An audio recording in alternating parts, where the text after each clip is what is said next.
बुलाने के लिए, इनवाइट करने के लिए ये आदिवासी एकता परिषद को बहुत बहुत धन्यवाद देती हूँ कि उन्होंने मुझे याद किया। और ये बहुत अच्छी बात है कि मेरे जैसे चेहरे वाले लोगों को जिनकी चाइनीज़ बोलते हैं, और यहाँ आकर के जब मैं यहाँ आई तो मैं यकीन करती हूँ कि आप मुझे देख करके ये समझ गए होंगे कि मैं आप ही के कम्युनिटी से हूँ, मैं आप ही के लोगों में से हूँ। तो हम सब एक हैं, हमारी कम्युनिटी, हमारी संस्कृति एक है। तो मैं आदिवासी दर्शन और फिलोसॉफी पर मैंने रिसर्च काम मैं कर रही हूँ और ये जारी है, इसलिए थोड़ा सा मैं ये कह दूँ। इसको कहने से पहले मैं ये बधाई देती हूँ एकता परिषद वालों को कि महिलाओं को मंच दे करके एक बहुत बड़ा उदाहरण पेश किया है कि हमारे आदिवासी समाज में स्त्रियों को बहुत महत्वपूर्ण स्थान प्राप्त है, उनको बहुत सम्मान और आदर देते हैं और हम स्त्री और पुरुष एक समान हैं। और इसी को आपके इस मंच ने दिखाया और ये देख करके मुझे बहुत खुशी हुई। तो ये मैंने इसको इसलिए कहा क्योंकि हमारे दर्शन का आधार भी यही है, बराबरी का। हमारे वहाँ पर अरुणाचल प्रदेश में हम मानते हैं कि ये जो संपूर्ण अस्तित्व है, ये जो संपूर्ण प्रकृति है, ये अलग नहीं है, हम परिवार है। ये चांद, तारे, ये जमीन, ये नदी, पहाड़, हम अलग अलग नहीं हैं, हम एक हैं। इसको देखने के हमारे बहुत सारे सोर्स होते हैं, तरीके होते हैं। इसको अब इस पर बात करना, चर्चा करना बहुत जरूरी है, क्योंकि आदिवासी पहचान के बारे में जब बातचीत होती है, चर्चा होती है, तो हम कभी कभी बहुत बार हम भ्रमित होते हैं, कंफ्यूज होते हैं कि आइडेंटिटी, पहचान असल में किसको कहते हैं। कभी हम सोचते हैं कि हमारे पहनावे ही हमारी संस्कृति की पहचान है, या सिर्फ हमारी भाषा ही हमारी संस्कृति की पहचान है, क्या है। तो मैं ये कहना चाहती हूँ कि भाषा संस्कृति का महत्वपूर्ण अंग है, लेकिन वो ही सब कुछ नहीं है। और ये हमारे पहनावे भी हमारी संस्कृति का हिस्सा है, लेकिन वो ही सब कुछ नहीं है।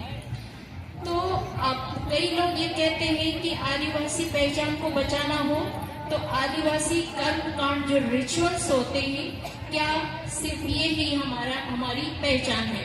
तो मैं कहूँगी हाँ, वो पहचान है, लेकिन वो ही सब कुछ नहीं है, वो भी संस्कृति की पहचान का एक हिस्सा है, लेकिन बहुत महत्वपूर्ण अंग है। तो मैं ये कहना चाहती हूँ कि आदिवासी सिर्फ भारत में ही नहीं, दुनिया के सभी देशों में, सभी जिलों में, सभी गांव में, हर जगह पूरी संसार में आदिवासी मौजूद हैं। तो हमारे पहनावे अलग अलग है, हमारे रहन सहन अलग अलग है, हमारी भाषा अलग अलग है। इसके बावजूद भी ऐसी कौन सी चीज है आप और हम में जो कहते हैं कि हम आदिवासी है, हमारी जड़ में क्या है, कौन सी समानता है जो दूसरों से हमें अलग करता है। उस बात को, उस चीज को अब समझने का समय आ गया है, क्योंकि उसी के आधार पर ही आदिवासी का अस्तित्व खड़ा होगा, उसी के आधार पर ही आदिवासी की पहचान मानी जाएगी। तो मैं यही कहना चाहती हूँ कि हमारा जो दर्शन है, हमारा जो फिलोसॉफी है, वो हमारी पहचान का आधार है, क्योंकि आपके दर्शन से ही आपकी भाषा निकलती है, आपके दर्शन से ही आपके रिचुअल्स, कर्मकांड निकलते हैं, आपके दर्शन से ही बहुत सारी चीजें निकलती है। तो उन्हीं से बिलीफ सिस्टम, हमारा जो आस्था, विश्वास भी, ये जो उसका जो सोर्स है, वो भी हमारे दर्शन से ही निकलता है। तो इसीलिए दर्शन हम अलग अलग अफ्रीका में रहो या अमेरिकन ट्राइबल कहो या भारतीय आदिवासी कहो, लेकिन हमारा दर्शन एक होता है। इसी वजह से हम संपूर्ण संसार के आदिवासी एक होते हैं। तो इस दर्शन में क्या है वो मैंने आपको पहले बताया कि प्रकृति को हम अलग मान करके नहीं पूजते, उसके प्रतीकों को नहीं पूजते।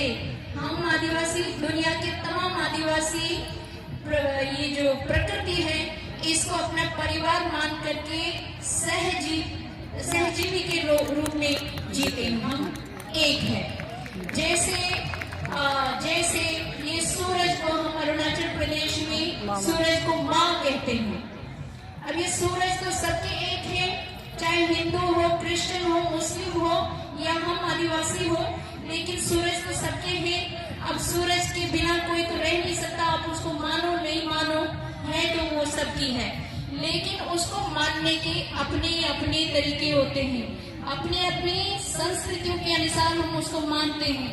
इसीलिए आप भी सूरज को मानते हैं, हम भी सूरज को मानते हैं, इसलिए हम एक है, ऐसा भी मत चले जाइए। आपको समझने की जरूरत है, आप भी मानते हैं, अच्छी बात है, लेकिन हम अपने पूर्वजों की ज्ञान धारा के अनुसार मानते हैं और हम अपने तरीके से मानते हैं।